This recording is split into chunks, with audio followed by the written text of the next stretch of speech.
James and Wade, their defense at times, so impressive. There's the exclamation point. Nowitzki drives to the underneath lefty, layup, banks it in. James back to Wade. Wade puts it up for the win. Off the mark, and Dallas has tied the finals. Nowitzki head fake, falling away. It's good. Dirk Nowitzki knocks it down again. James attacks and finishes. Nowitzki spins, head fake, falling away. Shot won't go, and Miami holds on. Elliott to Wade, and he finishes. In the hands of Nowitzki. He's going too early. Drives underneath, layup, he puts it in. These two teams, both 2 victories away from an NBA title. Terry the drive, out to Kidd. Kidd for 3. It's good. They hand the Miami Heat back-to-back losses for the first time in the playoffs. Hey, man, it's simple. It's by any means necessary, man. Terry for 3. Nowitzki, left hand, lays it in. And that should do it. The Dallas Mavericks are NBA champions. The first title in franchise history. And the Mavericks had an extra long offseason to bask in the glory of the franchise's first title. They'll be back Christmas Day with a finals rematch with the Miami Heat. And joining us for more on that game and the league at large, the Hall of Famer, Charles Barkley. Chuck, happy holidays. Thank you, my brother. How you guys doing? We're doing great. You know, you predicted the season would be canceled because of the work stoppage. Why do you think players and owners were able to work out a deal and save the season? Well, because those owners beat those guys to a pulp, and at some point the players just gave in. That's what really happened. I was disappointed in the owners because, you know, we in this thing together, and the players really tried to make a good deal, but the owners just took them to the woodshed. I thought that was a little bit unnecessary. The players just gave them everything, and that's why we got a deal. All right, well, now, however it happened, we're able to talk about basketball. Let's start with the world champions. Given that we don't know what's going to happen in free agency yet, what do you think the chances are for a Mavericks repeat? Well, I think the Mavericks are going to have a good team, a good chance of repeating because, you know, you look at these other teams, they got to make a lot of changes. You know, the Lakers basically got 4 players who are very good players. Kobe's a great player. But they're going to have to get a bunch of athletic players for the perimeter. Same thing with the Miami Heat. They got Dwayne and LeBron and Chris, but they're going to have to get about 5 or 6, 7 new players on their bench. But the Mavs, to me, if you look at them, they aren't going to have to make that many changes. You know, they're going to have to make a decision on Caron Butler. But the Mavs are the most stable team. Now, does that mean they're going to repeat? I don't know. I got to see what these other teams do. But the Mavs, to me, should be the favorite going in. Chuck, when you look at the Mavs, and we all know Tyson Chandler played a big role for the Dallas Mavericks, if they don't get a chance to re-sign him, where do you think they got no chance to win it then? They have no chance. So what area do you think they should start concentrating on? At the guard position because Jason Kidd's getting a little bit older? No, they can survive because Jason Kidd can play with his brain. If they don't re-sign Tyson Chandler, they ain't got no chance. You know, he was, to me, the really big difference in that Mavericks team between the ones that played Miami the first time. You know, they were just too small when they lost to Miami back in the day because Shaquille and Alonzo Mourning dominated them.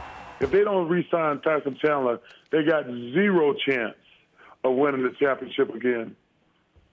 Chuck, as you know, people always talk about the legacy and how it's affected by a championship. Dirk Nowitzki's obviously got that now on his resume, but just as a Hall of Famer, as a great player yourself, what did you learn about him over the course of last spring? Absolutely nothing. The guy's been one of the greatest players in NBA history for a long time. And like I say, they didn't win the championship because of him. He was always great. But Jason Terry and Tyson Chandler, to me, were really the difference in that series. Tyson Chandler gave them the size, and Brendan Haywood. I don't want to leave him out. But also, that series turned to me when Jason Terry called out LeBron in game, I think it was game 3 or 4. We know when everybody was making a big deal about LeBron locking him down. And Jason Terry says, okay, let's see if he can do it for 7 games. Because if you go back and look at that series, arguably Jason Terry could have been the MVP in the last 3 or 4 Mavericks win. I thought he flipped the series, but Tyson Chandler really just played fantastic. But Dirk Nowitzki, I didn't learn anything. I knew he was a great, great player. I mean, anybody know anything about basketball should have known that. Chuck, when you start looking at the Dallas Mavericks, let's turn attention to their owner, Mark Cuban. Because of the new collective bargaining agreement that's coming up, how aggressive do you think he'll still be as far as signing free agents and adding to his team? Well, you know, Mark, if you go back and look at Mark, for not just this year, Stevie, Mark has made trades every single year. Remember when he made the Caron Butler trade when they had the best record in the league? Mark gonna try to win. I think Mark Cuban, to me, he's a great owner. He's a great guy. He wants to win, period. He's gonna do anything possible to keep the Mavericks winning. So he's gonna do whatever it takes. All right, as for Miami, after that unprecedented summer shopping spree, the Heat made it all the way to the NBA Finals. What do you see for Miami and their big three the second time around? Well, it's really going to, you know, the one problem they're going to have, they got an old team. They got an old bench, and they're going to have to, every year they're going to have to reload their bench totally and talk guys to coming down there for playing for free. So it's going to be very interesting how they try to reload that team. Because, number one, I think that team is too small, and I don't think their bench is very good. And, you know, it's going to be very interesting who they talk into going down there. I don't expect Augustus to be back. I don't expect Juwan Howard to be back. You got to worry about the health of Mike Miller. But they got to get some more size on that team. So, yeah, they got the two guys who are great players. Chris Bosh is a good player. But they're going to have to get bigger as a team and improve that bench. But they're not going to win this year either. Chuck, let's talk about LeBron. We know he struggled in the fourth quarter in the finals. If you were coaching LeBron or also giving him some advice, what would you tell him what he needs to add this season? In my opinion, I think he needs to move to the power forward to have an advantage with the makeup of this team. Well, I don't know if he needs to move to the power forward. I think he needs to post up a lot more. Steve, if you look at LeBron's game, he's got two games. He dunks it or he shoots fadeaway threes. He never posts his guy up and uses advantage. I told you, to me, if you go back and look at that series, the pivotal play in that series was when when Miami had a chance to go up 3-1. And it was a tie game, and LeBron got the ball on the wing against Jason Kidd, and he shot a fadeaway jumper to the corner.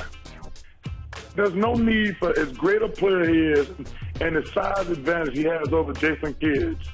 There's no need for him to shoot a fadeaway jumper. Even if you go back and look at another play in that series, remember when he had J.J. Barrera guarding him and he didn't take advantage of it? He ended up getting an offensive foul because he didn't post him up. He's going to have to learn how to post up. There's very few guys going to be able to guard him on the post. But right now his game is limited to going to the basket, dunking it, or shooting threes.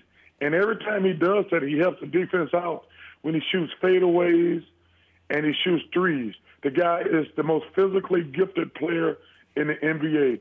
He's got to learn to post up more. That's been the missing ingredient to his game the last couple of years. Chuck, how do you think Eric Spoelstra managed not only the team but the personalities with those big three, the circus that sort of accompanied the Heat all of last season, and what, if any, changes do you think he'll have to make this time around? Well, I thought he did great under the circumstances. I mean, those guys did get to the finals. But they didn't lose because I will say I was disappointed in one aspect of his coaching. And we talked about it a little bit last year. I cannot believe how bad Miami played from game 1 to game 6 against that zone defense. They struggled with the zone defense every game.